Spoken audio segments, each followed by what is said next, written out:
ఇగో ఉసిరికాయ పచ్చడి తాలింపు పెడుతున్నాను. జీలకర్ర ఆవాలు,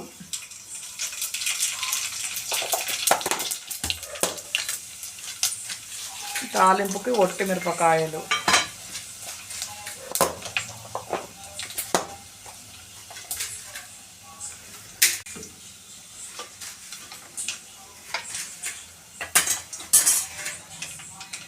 స్టవ్ అయితే ఆఫ్ చేసిన ఎందుకంటే నూనె బాగా ఆగింది కదా. ఎల్లిపాయ అయితే వేసేసిన, ఎల్లిపాయ కచ్చా పక్క దంచుకున్న ఎల్లిపాయ అయితే వేసిన. ఇప్పుడు ఈ నూనె చల్లారినాక మనము పచ్చళ్ళలో వేసుకుందాం. ఇదిగో ఇదైతే మనం అన్ని మసాలాలు వేసి అన్నీ కలుపుకున్నాం కదా. ఇప్పుడైతే తాలింపు అయింది కదా, ఈ ఆయిల్ వచ్చేసి ఇలా పోసుకుందాము.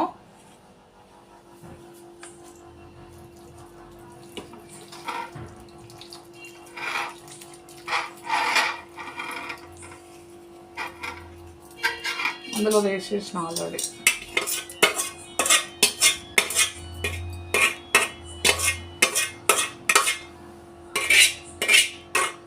ఇదిగోండి ఇలాగైతే కలుపుకుంటున్నా.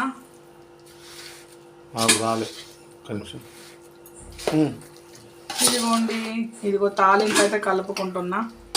ఆల్మోస్ట్ మన ఉసిరికాయ పచ్చడి అయితే రెడీ అయ్యింది. అయితే నిమ్మరసం పోద్దాం అనుకుంటున్నాం కదా. ఇదిగోండి నిమ్మరసం అయితే ఇక్కడ నిమ్మకాయలు పిండి పెట్టిన, ఒక చిన్న 4 నిమ్మకాయలు. ఎందుకంటే కొంచెం పులుపు ఉంటే బాగుంటుంది పచ్చడి.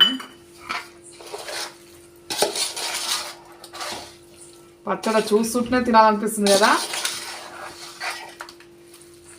దీన్ని ఒక గాజు సీసాలో నింపి పెట్టినామంటే 3 డేస్కి మళ్ళీ కలుపుదాము ఒకసారి. ఓకేనా శ్రీవారు? టేస్ట్ చూసి చెప్తారా? చెప్తాను.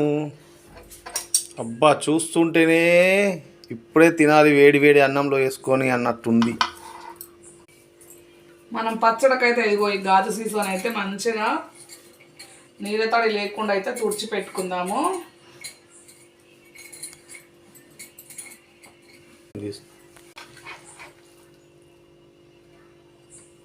ఇదిగోండి మనం గాజు సీసాలు అయితే వేసి పెట్టుకుందామండి. ఉసిరికాయ పచ్చడి సీసాలు అయితే నింపి పెట్టిన ఇలాగా.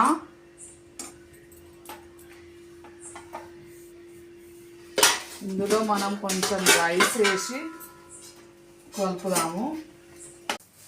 ఇదిగో మనం పచ్చడి పెట్టినాము కదా నాన్న, టేస్ట్ ఎలా ఉందో చూడు. Okay mummy.